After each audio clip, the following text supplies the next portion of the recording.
Welcome back to Stellaris Overexplained. It's finally time to start building up my military fleet. What I'm going to do first is go into my ship designer. So you could just leave it as auto-generate ships. The game will try to pick what it determines the best. I mean, I suppose this will be fine, probably for most people.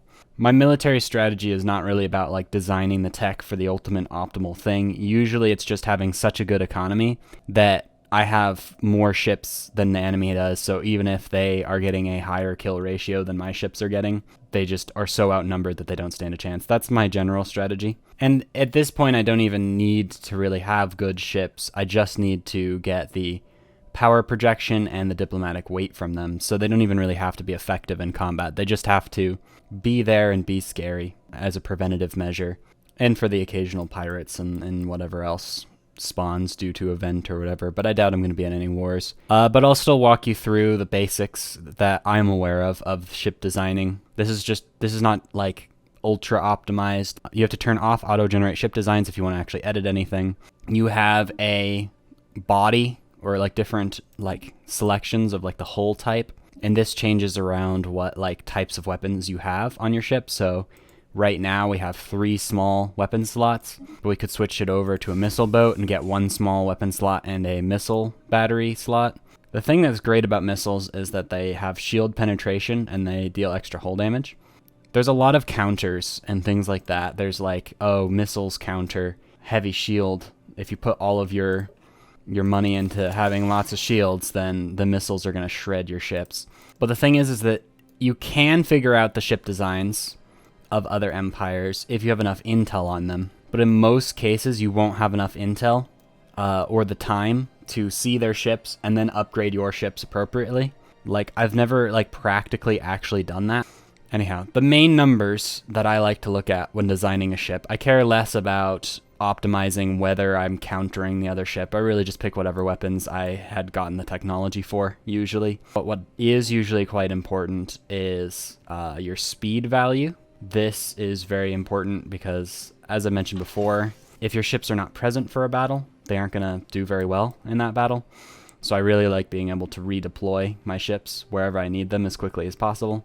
So I find upgrading your sublight thrusters is really important. Hyperdrives are less important because most of the duration of moving, most of this, say 167 days just to go over a couple stars, is from this traveling along in space, here traveling along in space. Most of the time is from that. Reactors are pretty important, as I've mentioned before, because if shields take a lot of power, so if I only had regular reactors, I wouldn't be able to use this ship design, so I'd have to remove some of my shields or something like that and have a not fully filled out ship, or downgrade my materials. For example, you can hit the hide obsolete component, so you can use regular, like I have the level 2 armor, but I could downgrade to level 1 armor. I'm not sure why you would want to ever do that for armor, but other things like deflectors that use power, sometimes you need to use a obsolete component because you don't have the power to support the fancier version. But with the higher level reactor, I can actually use this ship design. I like sensors. Sensors are great. That gives you more information on where enemy fleets are moving, and knowing where they are in advance helps you determine where you're going and where you're needed most. The more information you have on enemy movements, the sooner you can respond and start moving to a location, which is similar to the thrusters, in which you can move faster to get there. Generally, my strategy is whatever is the biggest ship design I have, I just spam out as many of those as I possibly can. Not saying it's optimal, I'm just saying it's worked for me in the past, at least against the AI. If you were playing with another player on a multiplayer game, there might be a little bit more strategy of like, they might be over-speccing into a particular thing, but the AI will pretty much always have some deflectors, some armor, some mix of lasers and mass drivers. In a ship like this, I mean, even though I just slapped it together really quick, I mean, this is a pretty multi-purpose ship that can kind of be used however. Somehow, one way or another, find regenerative hull tissue. This allows your ships to passively regenerate despite not actually being at a starbase, which is huge from a tactical standpoint, because that allows you to not have to retreat back to the nearest friendly starbase or capture the enemy starbase before you can repair and move further. For me, when it comes to strategy, being able to be where you need to be at the time you need to be there, anything that allows you to avoid having to, redeploy back into your territory or move away, it's good to be able to keep pressing forward. So that allows you to just stay in combat longer or stay in enemy territory longer. So I really like regenerative hull tissue, but afterburners are pretty good as well because they increase sublight speed as well as increasing evasion. So both of those are pretty useful. What the auto-generate ship designs will generate will mostly be what the AI generate. And since the AI are picking kind of random technologies, they're pretty much doing this kind of generalist. They kind of cover all of their bases. They don't really super specifically focus on any one category or another, from what I've noticed. But so it doesn't really matter for single player. I've not noticed that ship design makes a huge difference. My strategy is just make a very cookie cutter, straightforward ship design that I could just copy and paste dozens of, or hundreds of, and just swarm the enemy. That's my general tactic. I'm gonna wait until this Fleet Academy finishes, because Fleet Academies will just mean that they start out with this 10% weapons damage bonus right away as soon as they're manufactured, which is pretty nice. Crystals pacified, finally. Here you can see they're no longer red, so I can finally survey all of these systems. I'm very happy about that.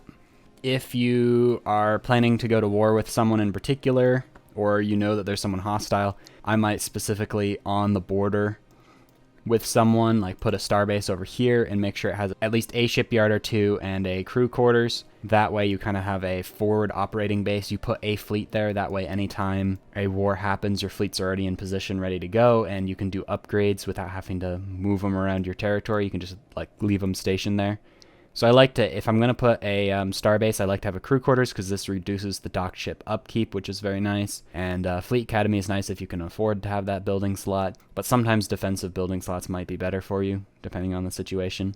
Whether you think you're going to be fighting in your territory or in the enemy's territory kind of makes a difference. So the Galactic market just passed, which now means for a bit of time, there is a competition.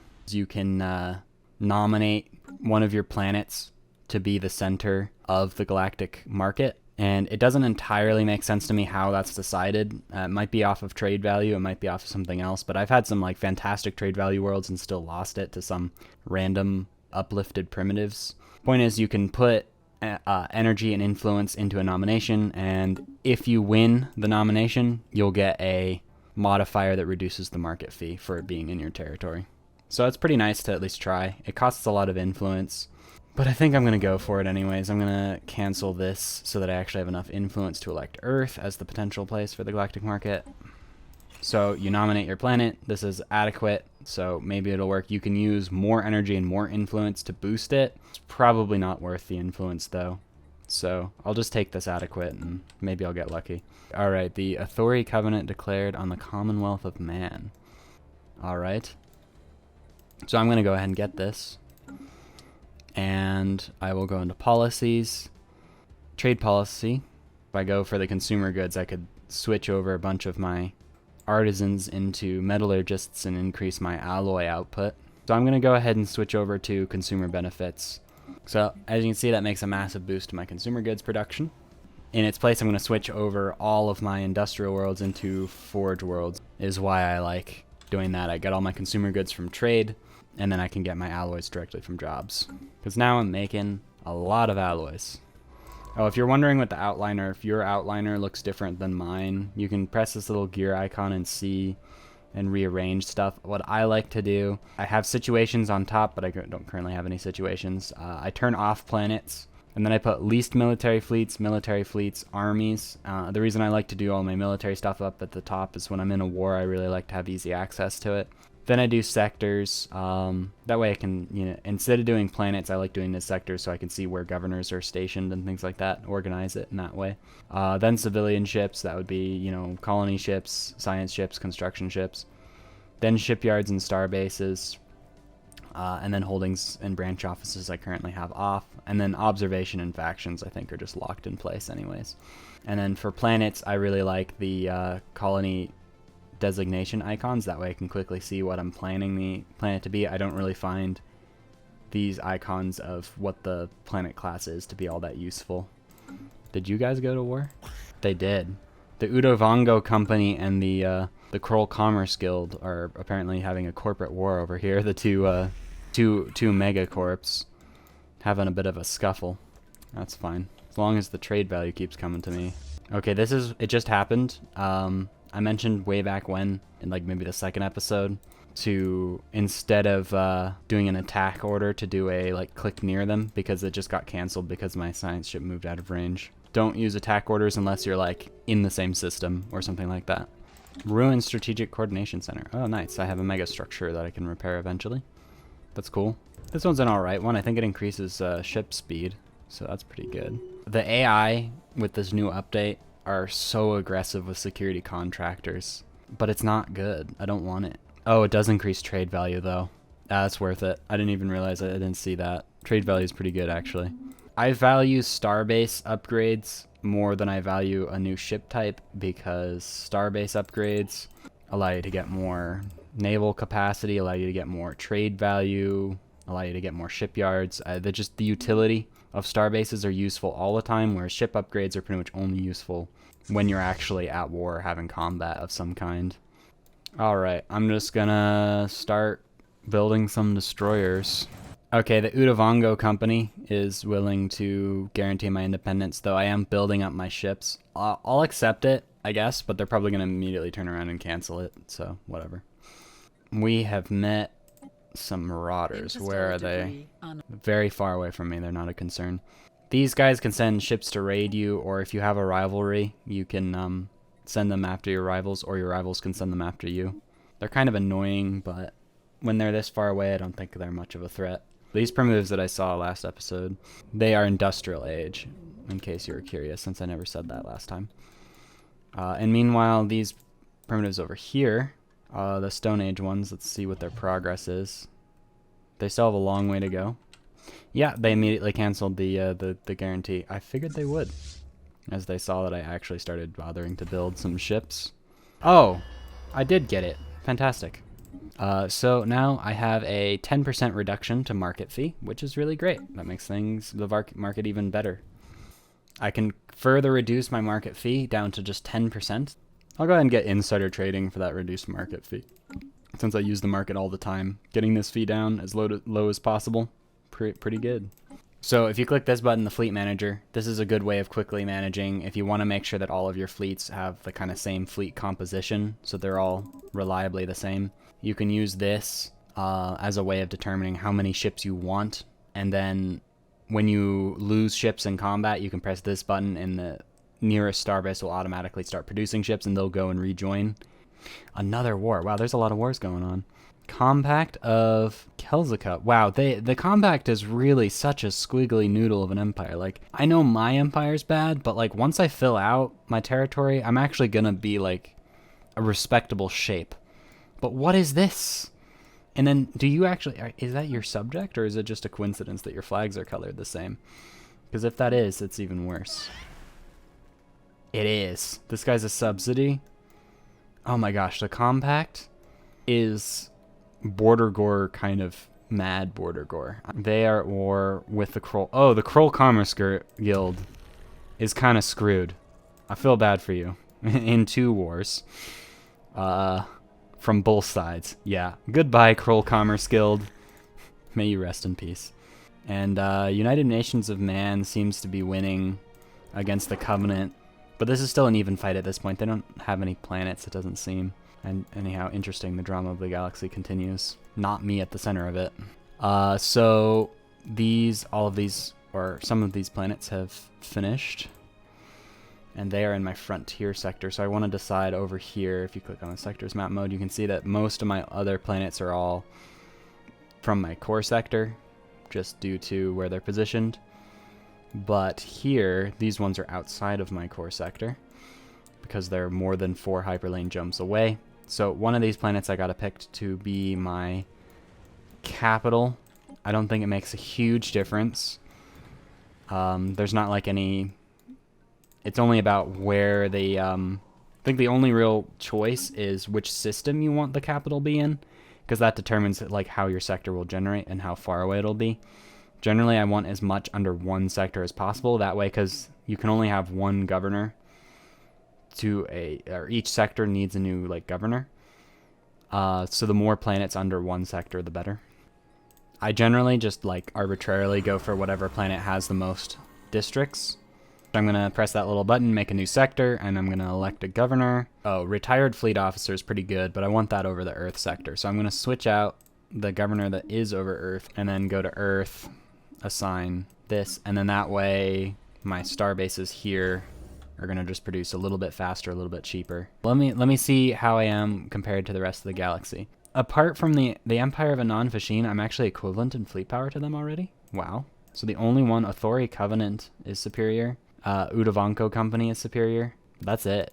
So I'm pretty close to having one of the strongest fleets in the game. And this is why I like to delay it until I have a really sizable alloy surplus. Relic Worlds, if you clear this collapsed spire will give you a bunch of research. So I like to make these research worlds. This planet, because it has the tidally locked and has less districts, is actually a pretty small planet already. So I'm going to want to focus on using my building slots instead of district slots since I don't have a lot of districts. So I'll mostly put it into city districts probably. So I'll build one of those right away. Maybe focus on commercial zones. Since commercial zones give you 3 jobs for a single building, which I think is the best of everything. They're very dense buildings that can give you a lot of jobs. And city districts give you a lot of housing. So if you have a very a small world, going the route of like a city commercial zone trade value focus can be pretty good in order to counter the lack of districts. Whereas a planet that's huge, you have lots of room to build tons of like generator districts or whatever. Not on this planet, obviously. Because of my crew quarters, if I move my fleets off of this, I'm going to tank my energy credits. So it's important to either before a war, if you know that your fleets are really expensive to upkeep, to either make sure that you have a huge surplus like I have so that you can just ignore the red numbers for the entirety of the war, and then by the time it's over, you still have plenty left over. Or make sure that you have enough to actually support your fleet despite being off of Starbase. But that's, I think, one of the biggest sudden drops in energy credits that can really catch you off guard if you aren't aware. Anyhow, I'm going to start getting an observation post, uplift or enlighten these primitives as well, and integrate them into my empire eventually. So the per month changes depending on where they're already at. So like a space age primitives versus stone age primitives. Stone age primitives are going to take basically forever, but that's fine. I do want their Gaia world. Oh, I'm so close to beating the Empire of Anon-Fashin and becoming the highest diplomatic weight. Ooh, this trade route's not good. This trade route's very bad. You don't want trade routes going through systems you don't have a starbase on. I'm probably going to prioritize getting this trade route covered because I'm losing a lot of potential trade value. I am now finally back again. I've reclaimed my spot as the top of the galactic community. I have the influence. I would like to get those systems first, and usually the AI will propose this. But once 20 years has passed after the galactic community, you can form the Galactic Council. The top 3 people will be elected, and they get special powers by being on the Galactic Council. I'm going to store up my alloys so that when the Star Fortress technology unlocks, I can upgrade all of my star bases. So there are these 2, the Ocean World and Tropical World, which would seem like they're nice to settle. However, since there's a primitive here, which I'm going to actually uplift or enlighten, if I were to settle those worlds, I'd lose access to them because the whole system flips to the primitives once they're enlightened and become a actual like empire like any of these that you can see around the map. So I will wait to settle those until I integrate them into my empire, because you will lose those colonies, and that can really suck. Ooh, the Authority Covenant made peace with the Commonwealth of Man. It looks like they kind of lost, or at least did a white peace, because the Covenant of Man grabbed that system there, maybe a couple up here. It looks like the Commonwealth of Man is like a really noodly empire. I don't have much information, but I can see just the tip of their border over here, so they might have all of these stars like this. Wow. Wow, there are so many stretchy empires. I'm baffled by the shapes that we're getting here. Form Galactic Council. Someone did propose it. This is why I don't usually do much. Usually if you have a bunch of AI, the AI will propose most stuff for you. So except for the few things like becoming the Galactic Custodian, for the most part, it's definitely worth it to just wait until the AI do it. That way you can save your influence for other things. I'm currently in the position that I definitely will be on the Galactic Council when it forms, so I would like this to form as soon as possible. And what I like to do is, right now, there's cooperative research channels and pan-galactic recycling initiatives and regulatory facilitation ahead of what I want. But because I'm supporting both of these, if I were to abstain from the votes, sometimes you can get it to go up in the queue. Once you've surveyed all of your systems at this point, and my borders are pretty much locked in now, it would be worth it just to go back for any anomalies that you opted to wait on, or any archaeology sites. Curator order. If you have I think these are from a DLC, but I do not know. Can you aid us in our research, and then purchasing this to get 10% research speed? Pretty big. It's definitely worth 4,000 energy, so I like to do that with a curator order. Pretty good. Oh, wow. When did this happen? I wasn't paying. I think that literally just happened. The Bellicomosid Blessed Council became a vassal under the Empire of Anon-Fasheen. Wow, the Empire's getting a little powerful there. You have like a huge chunk of the galaxy. Wow, under your influence.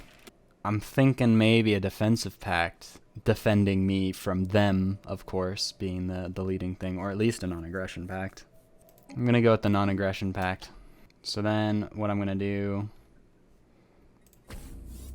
see how many Star Fortress upgrades I can get.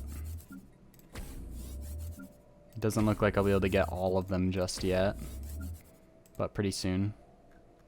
Somehow the Galactic Council did slip up ahead, so I'm gonna re-support the ones that I had canceled so that I could get that in place. So the Galactic Council will be up, and I will be elected for it, most likely, unless something weird happens.